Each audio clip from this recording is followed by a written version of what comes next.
हजूर नबी अलैहिस्सलाम एक दिन मस्जिद नबी शरीफ में तशरीफ़ फरमा थे।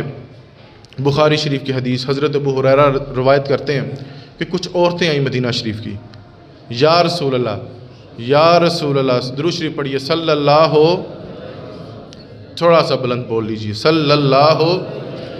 अच्छा उन जेड़े नहीं ना बोले आ वो नाल शामिल है, सल्लल्लाहु अलैहि वसल्लम, या रसूल अल्लाह सल्लल्लाहु ताला अलैहि वसल्लम।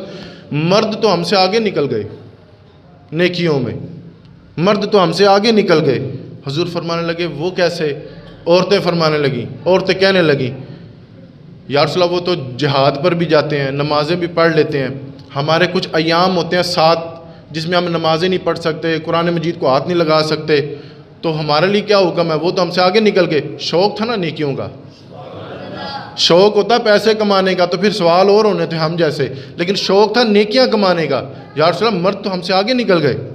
हुजूर फरमाने लगे, ओ मेरी उम्मत की बेटियों, क्या तुम्हें पता है जब तुम हामला हो जाती हो, जब तुम हमल से हो जाती हो तो रब ताला तुम्हें हर रात शब बेदारी का सवाब अता फरमाता है। वो रात जिसमें सारी रात तुमने नवाफिल पढ़े हैं, उस सारी रात के नवाफिल पढ़ने का सवाब तुम्हें हर रात को मिला करेगा।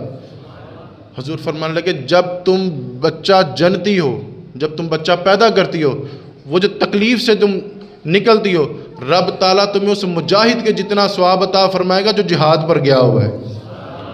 और अगर किसी मेरी उम्मत की बेटी का इंतकाल हो जाए हमल के दौरान, रब ताला शहादत की मौत अता फरमाएगा।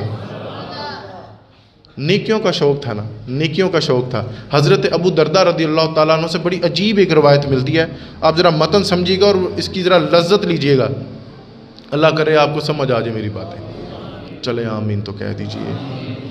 हज़रत अबू दरदा रदी अल्लाह ताला अन्हु आप फरमाते हैं कि एक दिन हम हुजूर की बारगाह में तशरीफ़ फरमाते और हुजूर फरमा रहे थे कि जो बंदा अज़ान सुने और फिर अज़ान का जवाब दे, अज़ान का जवाब सिंपल सही है, वैसे वैसे आपने कहना है जैसे जैसे मौज़न कह रहा है, जब हय्या अलस सलाह हय्या अलल फलाह कहेगा तो अब आपने कहना है कि ला हौला वला कुव्वता इल्ला बिल्लाह, बाकी अज़ान वैसे ही आपने उसका जवाब देना। हुजूर फरमाने लगे, जिस बंदे ने अज़ान सुनी और फिर अज़ान का जवाब दिया, रब ताला उसके नामाए माल में 1 लाख नेकी अता फरमा देगा।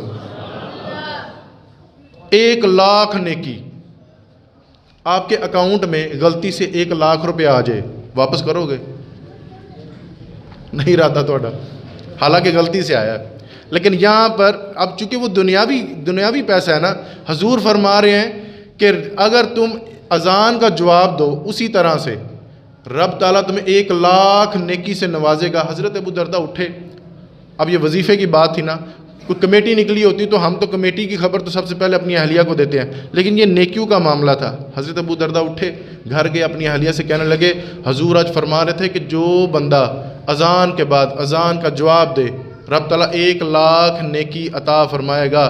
हज़रत अबू दरदा रज़ी अल्लाह ताला अन्हु की अहलिया फरमाने लगी, रोटी बाद में मिलेगी, पहले हुजूर से ये पूछ के आए कि बंदों को, मर्दों को तो 1 लाख नेकी, हम तो अपना काम काज छोड़कर जवाब देती हैं, औरतों का कोई हिस्सा नहीं। मर्द तो नेकियां ले गए, औरतों का कोई हिस्सा नहीं। हज़रत अबू दरदा फरमाते हैं कि मैंने अपनी अहलिया की ज़ुबान में, मिजाज में एक शौक़ देखा, एक रग़बत देखी, आँखों में एक चमक देखी, एक तड़प देखी कि हम नेकियां लेके जा रहे हैं तो औरतों के लिए कोई हिस्सा नहीं। हज़रत अबू दरदा वापस आते हैं हुजूर की बारगाह में, या रसूल अल्लाह मेरी अहलिया ये पूछती हैं कि मर्दों को 1 लाख नेकी तो औरतों का कोई हक नहीं, औरतों का कोई हिस्सा नहीं। हुजूर फरमाने लगे, मर्दों के लिए 1 लाख नेकी, जो मेरी उम्मत की बेटी अज़ान हो, अज़ान सुने और उसका जवाब दे, रब ताला अपने करम से 2 लाख नेकियां अता फरमा देगा। मर्दों के लिए बोल के बताइए, और औरतों के लिए गल घर जाके दसनी सारे कि असी एक आखरत की कमेटी पा छड़िए, आखरत की कमेटी हमने एक डाल दिया है, लाख आप कमाएं 5 वक़्त का और 5 वक़्त का 2 लाख आपकी अहलिया कमाएं, आखरत को ये कमेटी निकलेगी इंशाअल्लाह ताला।